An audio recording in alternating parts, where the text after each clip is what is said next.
¿Qué tal? Hola a todos, soy Ana Sedeño, profesora de la Facultad de Ciencias de la Comunicación de la Universidad de Málaga, en España, del Departamento de Comunicación Audiovisual y Publicidad y he sido invitada y por ello doy las gracias a mi amigo Denis Porto-Renaud por haberme invitado a dar una conferencia virtual en el segundo Congreso Internacional de Ecología de los Medios y de Estudios de la Imagen, denominado el protagonismo de la imagen, el protagonismo de la narrativa imagética. Me ha invitado a dar una charla sobre cine y contemporaneidad cultural. Este es un tema que se encuentra dentro de mis líneas de investigación, pero no tanto ahora de manera central, pero sí hace unos años. De hecho, publiqué junto a Javier Ruiz del Olmo, mi compañero Francisco Javier Ruiz del Olmo, un libro que se llama Análisis del cine contemporáneo, estrategias estéticas, narrativas y de puesta en escena, publicado por la Universidad de Málaga en sus estudios, en su colección Estudios y Ensayos, donde pues intentábamos resumir el centro de las teorías sobre el cine contemporáneo. Escribieron gran cantidad de autores, sobre todo españoles, como nuestro admirado Francisco Javier Gómez Tarín, que entonces estaba en la Universidad de Castellón. Todas nuestras indagaciones en torno a unas asignaturas que tuvimos de tipo virtual, en el campus virtual, como asignatura optativa que podían tomar todos los universitarios de la Universidad de Málaga, que se llamó de esta manera: Análisis del cine contemporáneo, estrategias estéticas, narrativas y de puesta en escena. Lo primero que quiero decir es que precisamente este año se están cumpliendo los 20 del estreno de una película que a mí me parece un jalón dentro de la historia del cine, que fue Matrix, de los hermanos Wachowski. Es una película jalón en la historia del cine por cristalizar múltiples tendencias en forma y en contenido, en lo relativo al relato, en lo relativo a la historia, en lo relativo a la narración y al lenguaje audiovisual que se ven desarrollados a lo largo de los años 90 y que luego hemos visto de alguna manera explotar o diseminarse por todos los modos de producción y por todos los países. Pues, lo que es el cine chino, el cine coreano, todos sus géneros, el cine japonés. Voy a tratar así de realizar un panorama amplio, dando algunas ideas de la actualidad de la producción y de la realización cinematográfica, si entendemos esta como una parte de las transformaciones bastante importantes que se están dando a nivel mundial, es decir, insertadas dentro de la producción cultural global. ¿Cuáles son las claves del cine como producción cultural dentro de la contemporaneidad actual, ¿no? El mundo contemporáneo. Por un lado, tenemos que tener en cuenta que existe un régimen de hipervisibilidad, ¿vale? Esto implica que ahora se visualizan cosas que anteriormente eran imposibles de visualizar, de ver en sí mismas, ¿no?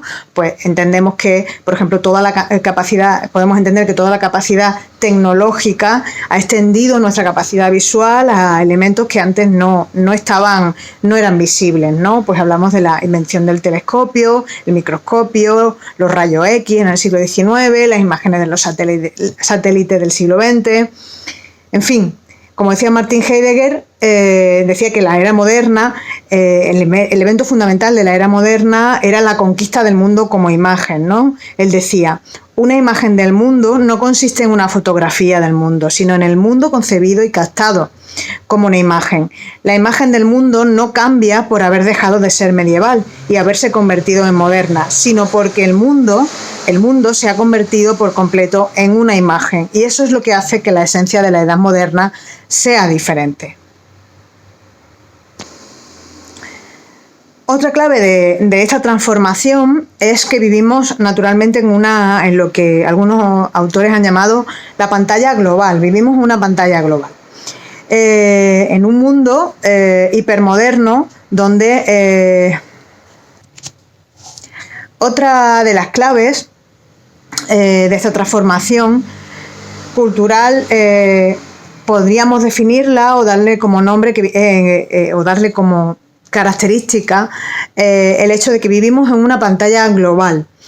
Esto, según Javier Gómez Tarín, es lo que define al cine de la modernidad y ello está caracterizado por lo que él llamaba una imagen exceso. Donde la imagen todo es hiperbólico. Precisamente en Matrix podemos entender perfectamente, cualquiera que haya visto la película, esta necesidad de espectacularización de todo tipo de acciones, de todo tipo de movimientos de cámara o de recursos técnicos de la imagen. Es una imagen multiplejidad, es una imagen múltiple y muy compleja, donde la complejidad del espacio y del tiempo narrativo es creciente, y una imagen distancia en la que el espectador está tan dentro de sí como fuera de las películas, ¿no? En el cine actual, dice Javier Gómez Tarín, suprime la distancia respecto de la imagen y a la vez la crea de otro tipo, a través de mecanismos humorísticos, a través de mecanismos paradójicos o de comentarios respecto a la imagen. Además, el cine contemporáneo se caracteriza por una fuerte hibridación. Esta hibridación se da en muy diferentes aspectos y algunos de ellos los voy a desarrollar después. Dice Javier Gómez Tarín que esta hibridación se da, es una hibridación de discursos, por ejemplo, la hibridación del documental y de la ficción, pues en este casi continuo de lo que hoy sería el cine de no ficción, el llamado cine de no ficción y el continuo con tantas posibilidades y matices. En la hibridación de los formatos, lo analógico y lo digital conviven con todas las posibilidades que da la postproducción a través de software de edición no lineal y de composición de imagen y de animación.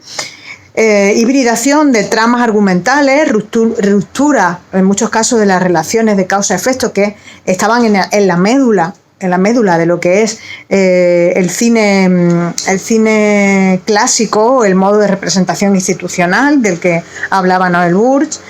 El de los tipos de representación, pantallas en el interior de otras pantallas. Esto es un recurso ya muy clásico, ¿no? Los juegos clásicos, pero en el cine contemporáneo, los juegos de niveles de representación o de niveles dentro de la narración.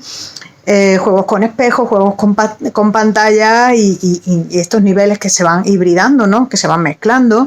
Es muy típico, es una característica del cine contemporáneo. La hibridación también de las tecnologías, de la visión y la conciencia de la tecnología, y hibridación también de formas, de manera que ya hay una absoluta quiebra de estructuras y estilos. Lo que antes pues representaba al modo de representación institucional o al cine más moderno, al cine, por ejemplo, de la nueva ola francesa, al cine que tomaba más el cine de los 90, etcétera, ahora se hibridan y es prácticamente imposible diferenciar estilos o el estilo de un director solamente por su adscripción a uno de estos regímenes, ¿no? Como no puede ser menos, todo este panorama que estoy describiendo no puede venir solo o no puede quedar o no podemos dejar atrás la idea de la globalización creciente del mundo actual. Los procesos de cambio son globales y ellos afectan a la narración y a los modos de representación, ¿no?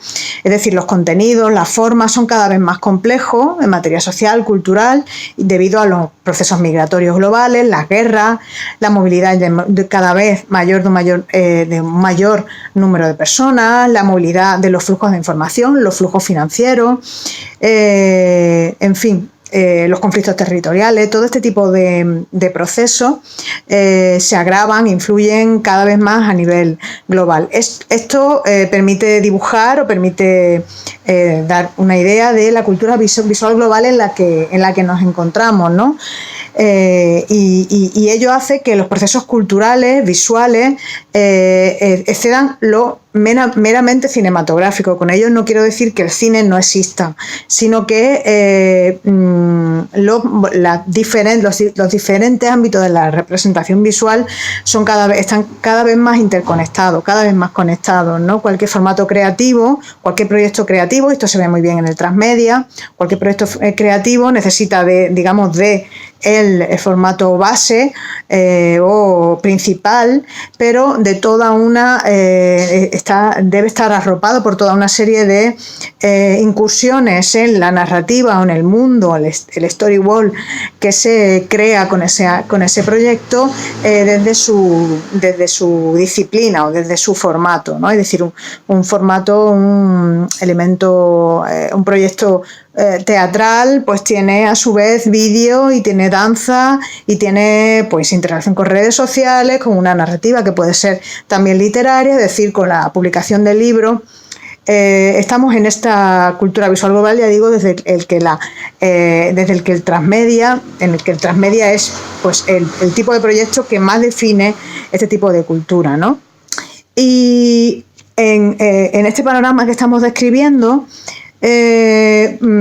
parece lógico que exista una nueva forma básica de modo de representación cinematográfico. Como dice el compañero Javier Ruiz del Olmo, estamos en una etapa postclásica de la narración o de la producción cinematográfica, como también la llamaba David Borwell, o como la llama, por ejemplo, Tanouly con su narración vernácula global. Es decir, un modelo de éxito, un modelo de producción de películas que tiene una serie de características. ¿Cuáles son estas características? Lo primero, pues aparición de múltiples protagonistas que aparecen o que participan en diferentes historias, en diferentes lugares dentro de una misma dentro de la película, y que pueden converger o no, pero cuyas narraciones se suman para ejemplificar o para dar un mensaje genérico global. Este tipo de películas, por ejemplo, ha sido analizado desde el punto de vista de o se han denominado cine transnacional. Es una característica del cine transnacional. Fichar, contratar a actores de diferentes procedencias que generan pues personajes con muy diversa procedencia y viajes narrativos que convergen en un momento en la película o no, pero todas estas historias, lo que en décadas posteriores era el cine coral, ahora generan este tipo de historias transnacionales. Estas películas se caracterizan o se desarrollan normalmente en espacios urbanos, con una fotografía de altísima calidad, con múltiples efectos visuales y de composición que distorsionan la imagen a lo que el realizador quiera conseguir, y con un montaje que en múltiples ocasiones rompe las lógicas de continuidad visual y temporal que eran básicas en el cine no postclásico, en el cine clásico, ¿no? Donde había una necesidad de unión o de mantenimiento de la lógica de causa-efecto y de la lógica espaciotemporal, digamos, que viene dentro de nuestra percepción, de la percepción humana, ¿no? Las películas con multiperspectivas, con repeticiones de la acción desde diferentes puntos de vista, son numerosas dentro del cine contemporáneo, del cine de narración postclásica. Naturalmente también hablamos de la imagen digital. Es de destacar el trabajo sobre la composición y la elaboración del encuadre libre ya de cualquier tipo de normativa, de cualquier tipo de límite en sus necesidades o en sus posibilidades, ¿no? En este sentido, el teórico que más ha intentado describir o que ha logrado describir cómo se desarrolla y transforma la creación audiovisual desde este punto de vista, también con la interrelación o con la influencia de la inteligencia colectiva a través de lo que se denominan actualmente como los estudios de software, es Manovich, ¿no? Él, por ejemplo, identifica la década de los 90 como el momento histórico en el que los procesos de producción fílmico abandonan la tradición analógica para constituirse en procesos controlados por software informático, reelaborando nuestro concepto sobre los medios de comunicación y transformando los fundamentos de la cultura del audiovisual contemporáneo. Lo que habían sido medios separados, como el cinematógrafo, los gráficos por ordenador, la fotografía, la tipografía, la animación, desarrollaron desde esta época combinaciones en las que la forma cinematográfica pura empezó a ser minoritaria y comenzó la era de la digitalización y con todas sus posibilidades, ¿no? Por ello, parte del discurso cinematográfico es indistinguible de una nueva forma metamediática compartida con la publicidad, los videojuegos o el audiovisual en red, ¿no? Es decir, de esta manera podemos describir la transformación de la imagen clásica a la imagen digital. Esta anterior cita o esta anterior idea sobre Manovich es de el profesor Javier Ruiz del Olmo en el libro que os he enseñado al principio. Hay también crisis de estilo, de formas específicas de dirección, de puesta en escena, de dirección de actores, tanto que podríamos decir que la narración posclásica no tiene un estilo determinado. Hay tantos estilos como directores y como casi películas que se estrenan, ¿no? Porque esa dinámica de la espectacularización de la imagen en exceso pues es creciente y se busca y es cada vez más buscada. Pues bien, en este cine postclásico que estamos definiendo, nos quedan por desarrollar tres ideas, aunque ya bastante más, de una manera más resumida, que creo que dan un mejor dibujo del cine contemporáneo. El primero sería la hibridación del modo de representación documental y el de ficción. El segundo, las nuevas condiciones de intercambio de productos audiovisuales que se dan a nivel global. Y el tercero, los valores que pueden verse o que pueden destilarse de las películas que se producen actualmente. Respecto al primero, a esta hibridación de lo documental y lo ficcional, la dicotomía que existía en el cine clásico entre estos dos niveles o formas, grandes formas de producción o formas discursivas de las películas, esta dicotomía ya no podemos mantenerla como tal, ¿no? Como un nivel analítico útil o fructífero, y es precisamente la hibridación de estos dos discursos o formas de discurso cinematográfico las que caracterizan una gran parte de la producción cinematográfica actual en países, sin irnos más lejos, como España, pero también la producción del denominado cine de no ficción de toda Latinoamérica también, ¿no? Esto que ya había ocurrido que viene como, de alguna manera, como herencia del cine moderno, que de alguna manera se caracterizó por establecer una nueva relación entre lo ficcional y lo documental, es absolutamente ahora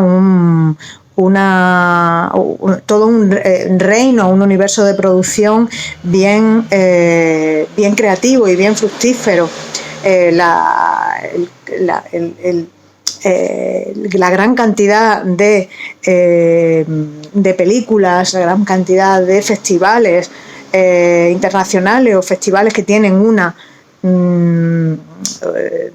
una mesa o una línea temática o una sección que está dedicada específicamente a lo documental y al cine de no ficción, pues es un buen ejemplo de todo ello, ¿no? De tanto que hay multitud de subgéneros dentro de lo que podríamos llamar cine de no ficción o cine documental en su relación con lo ficcional, ¿no? Hay documentales transmedia, documentales interactivos, documentales de todo tipo. Esto no lo puedo desarrollar más, pero bueno, es bastante interesante ver que el cine contemporáneo, el cine de nuestra época, el cine que hemos denominado postclásico, pues tiene en esta hibridación del documental y la ficción, pues una de sus más importantes características. Perdonad, pero estoy hace bastante calor en mi casa, es por la tarde, está dando el sol.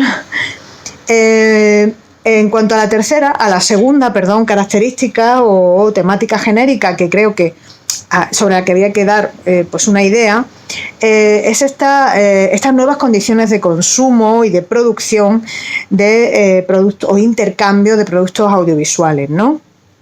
Que están generando pues condiciones de consumo de los productos cinematográficos nuevos, pues plataformas de vídeo, la distribución a través de la red, en plataformas pues como naturalmente Amazon, Netflix, HBO y otras muchísimas que todos conocemos, hacen que de alguna manera se desdibuje o tenga cada vez menor importancia al menos en número, el modelo mainstream de películas. Sí, así la producción ejecutiva, la producción de Hollywood que se hace en otros países porque hay mejores condiciones o facilidades fiscales, mejores condiciones de producción, salarios más bajos, etcétera, además de la importante mejora en las características de producción cinematográfica de todo el mundo en países naturalmente como Corea, Japón o India, o naturalmente China, pues hacen que los modelos de producción sean cada vez más heteróclitos, y la manera en que estos modos de producción llegan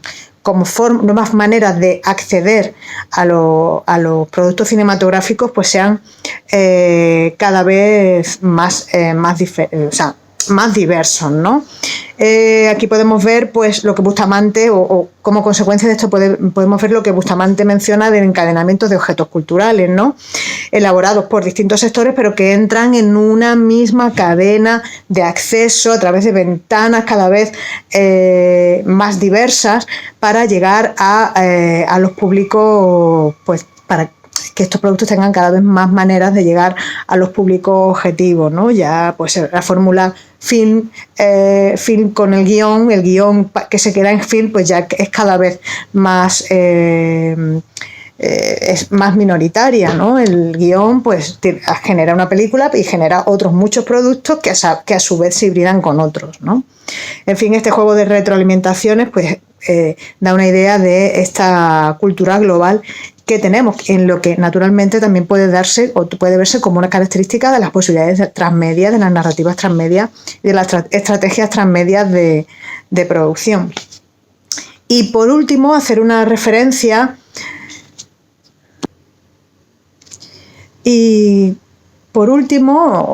dentro de estas tres últimas ideas de las que hablaba hace un rato, si las películas que se producen en un determinado momento, o sea, entendiendo que las películas que se producen en un determinado momento de la historia dicen algo sobre el ser humano contemporáneo, el ser humano específico de esa época o de nuestros referentes, de cómo queremos ser, etcétera. Es decir, si las películas tienen una serie de valores, o podemos hablar de ellos desde un punto de vista temático, Gerard Imbert, que es un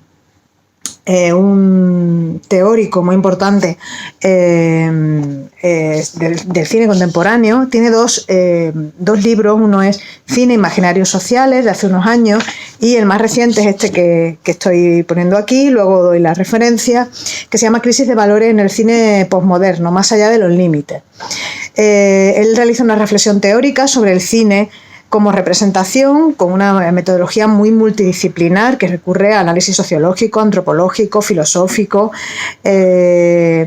trata de alguna manera de entresacar, de estirar, de analizar cuáles son los valores del cine contemporáneo a través de las películas, sobre qué tratan las películas, qué tipo de ser humano y qué temáticas, qué problemáticas pues atañen al ser humano actual.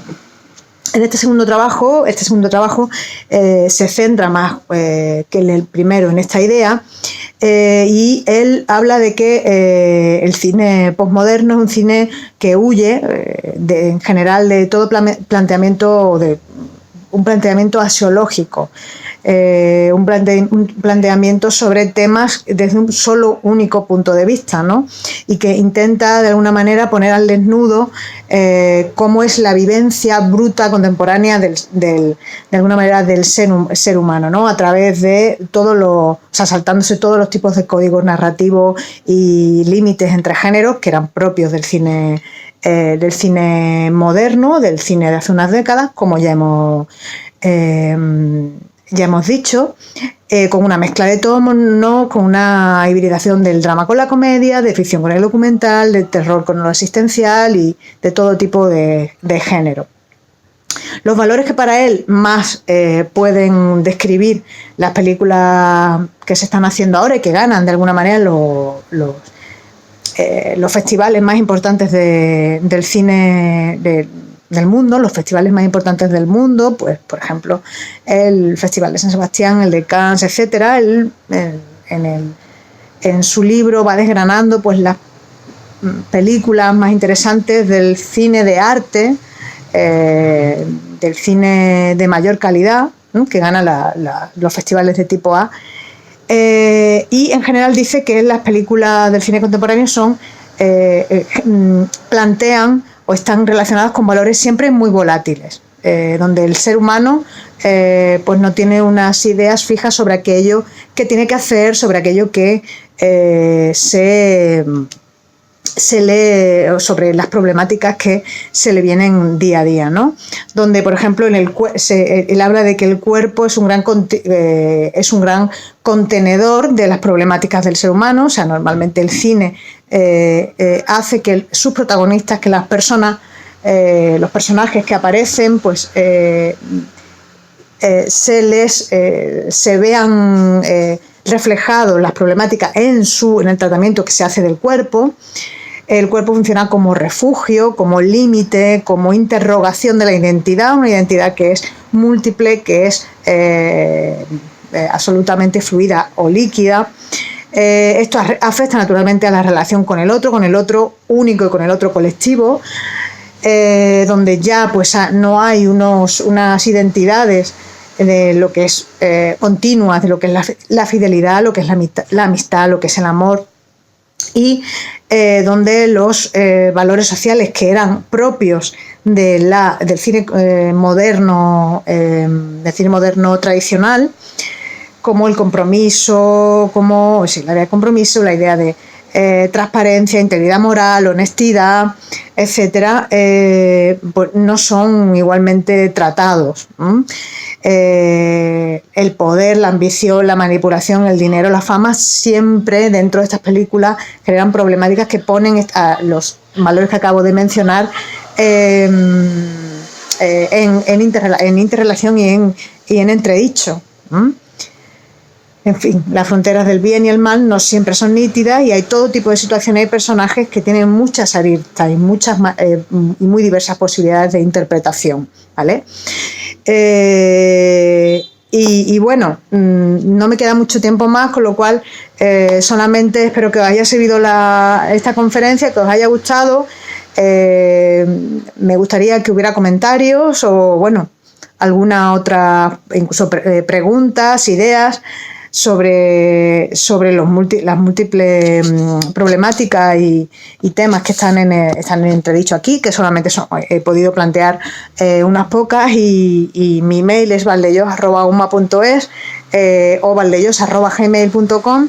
Os doy las gracias y hasta luego. Muchas gracias. Bye.